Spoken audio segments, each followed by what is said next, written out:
Selamat pagi, Bapak Ibu Saudara yang terkasih.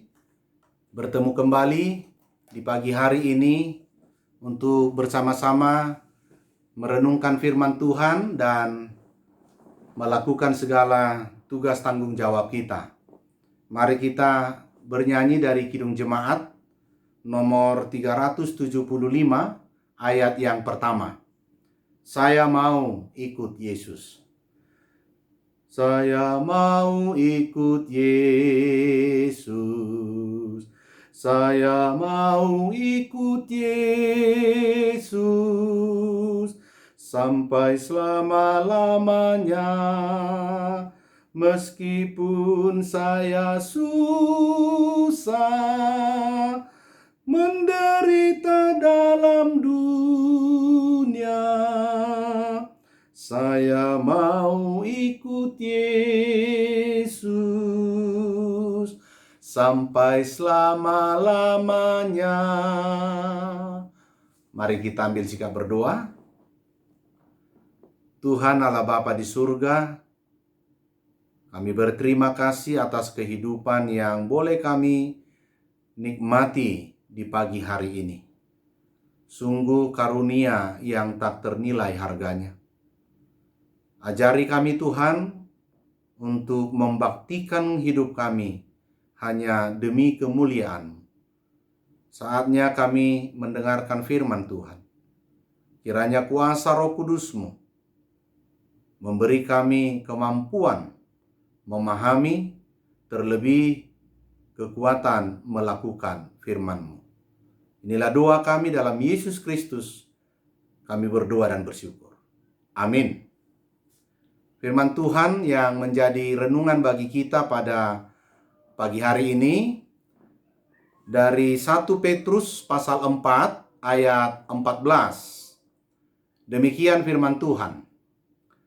Berbahagialah kamu jika kamu dinista karena nama Kristus, sebab roh kemuliaan, yaitu roh Allah ada padamu. Dalam bahasa Batak Toba, mertua dohamu molo honaicak kamu alani goarni Kristus. Ala songgop tuhamu toddi hasangapon nasian debata. Demikian firman Tuhan. Ibu bapak saudara yang terkasih, firman Tuhan hari ini memberikan satu semangat bagi kita umat-umat orang percaya di dalam menjalani kehidupan kita di tengah-tengah penderitaan hidup. Tentu kita semua dapat menginventarisir apa penderitaan kita saat ini. Apa yang sedang kita pergumulkan saat ini. Jika kita menderita oleh karena perbuatan atau kelakuan yang tidak sesuai dengan aturan norma-norma yang ada, tentu berbeda dengan yang Tuhan mau katakan lewat firman-Nya. Tetapi jika kita menderita oleh karena kesungguhan kita melakukan perintah Tuhan, melayani Tuhan, sehingga kita mengalami kesukaran hidup, hambatan, tantangan, rintangan atau THR, itulah yang hendak diberikan kepada kita pada saat ini. Jika kita menderita oleh karena nama Kristus, maka kita dikatakan tadi, berbahagialah kamu jika kamu dinista karena nama Kristus. Ibu bapak saudara yang terkasih, kita semua mengaku hidup banyak penderitaan. Di dalam hidup penuh pergumulan. Siapapun di antara kita, tua, muda, kaya, miskin, punya jabatan atau tidak, semuanya pernah menghadapi atau mengalami penderitaan. Hanya bagaimana kita menyelesaikan, menghadapi, itu tentunya tergantung cara dan bagaimana kita memandang penderitaan itu. Derita adalah bagian hidup yang harus dihadapi. Penderitaan boleh saja membawa akibat badani. Tubuh kita atau jasmani kita mengalami gangguan. Katakan saja orang yang tidak mampu menghadapi pergumulan hidup, pikiran terganggu, kacau, bahkan sampai stres. Atau mungkin sakit, lemah. Tetapi penderitaan sekali-sekali tidak dapat merusak manusia batinia orang percaya. Inilah yang harus kita imani, percayai. Manusia batinia kita, roh yang ada pada kita, semangat keimanan kita tidak akan pernah kalah. Ibu bapak saudara yang terkasih, memang tubuh kita selama di dunia ini banyak penderitaan. Tapi jangan lupa bahwa tubuh kita juga selama di dunia ini, tubuh kita yang panah ini juga adalah tempat di mana Roh Kudus berdiam dan menguasainya. Tentu bagaimana kita memperbolehkan, mengizinkan, membiarkan Roh Kudus itu berkuasa sepenuhnya dalam hidup kita.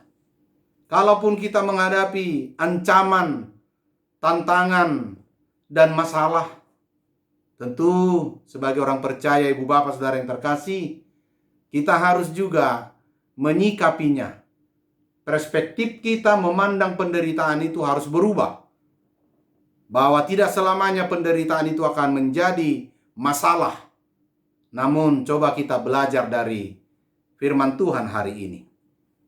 Yang perlu kita persiapkan, bagaimana kita memahami akan kehidupan dalam menjalani penderitaan. Tentu ada pertanyaan. Mengapa orang Kristen harus menderita? Kenapa orang-orang percaya harus mengalami derita ini? Apakah dia susah mengaku iman, susah beribadah, dikucilkan, dalam pekerjaan juga susah terkadang untuk mendapatkannya? Atau pertanyaan itu lebih dalam lagi, mengapa Tuhan membiarkan anak-anaknya menderita? Jangan negatif dulu, ibu bapak saudara yang terkasih. Kita hanya diingatkan untuk percaya kepada Dia. Ada beberapa hal yang kita perlu ketahui. Yang pertama, ternyata penderitaan itu bukan secara kebetulan, bukan secara tiba-tiba. Akan tetapi Allah memiliki tujuan, sehingga kita dibiarkan, diizinkan, diperbolehkan menderita. Apa tujuannya? Tentu kita tanya kembali. Tujuannya adalah untuk menguji kita. Menguji apakah iman kita dalam menghadapi penderitaan itu, kadar iman kita semakin kuat, semakin tangguh, atau sebaliknya. Tapi harapan kita akan semakin tangguh. Bagaikan emas, untuk mencapai kemurniannya, dia harus dilebur, dia harus mengalami proses yang begitu panjang, berat, bahkan api yang begitu panas. Karena semakin dia dibakar oleh api, semakin menunjukkan kemurniannya. Maka ujian melalui penderitaan yang sedang kita hadapi akan semakin mendewasakan iman kita, akan semakin memperkokoh pendirian kita sebagai orang-orang percaya. Tentunya kita tidak mau, ibu bapak saudara yang terkasih, jika iman kita stagnan, tidak ada pertambahan, tidak ada peningkatan, atau sebaliknya iman kita semakin kerdil. Kita tidak akan mau itu. Yang kedua, ternyata saat kita menghadapi penderitaan, kita harus imani ini adalah kesempatan. Kita tidak hanya bernyanyi, hidup ini adalah kesempatan. Hidup ini memang kesempatan, tapi kesempatan waktu kita menderita adalah saatnya yang terbaik untuk kita memuliakan Allah. Dengan cara apa? Bagaimana kita menyatakan bahwa Dialah yang utama dan terutama dalam kehidupan kita melebihi apapun. Maka kita penuh semangat sekalipun dalam derita hidup.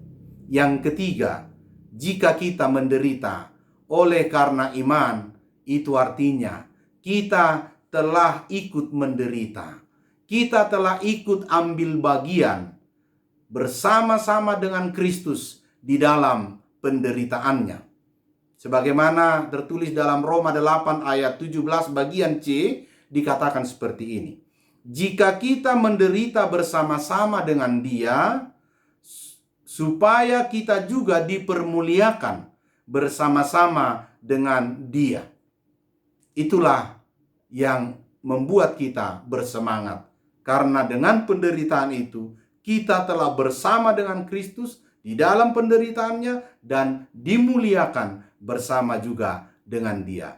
Bapak Ibu Saudara yang terkasih, orang-orang Kristen yang setia menderita karena Kristus dengan melakukan yang terbaik bagi dirinya. Maka Tuhan akan memberikan baginya pintu yang terbuka untuk semakin maju.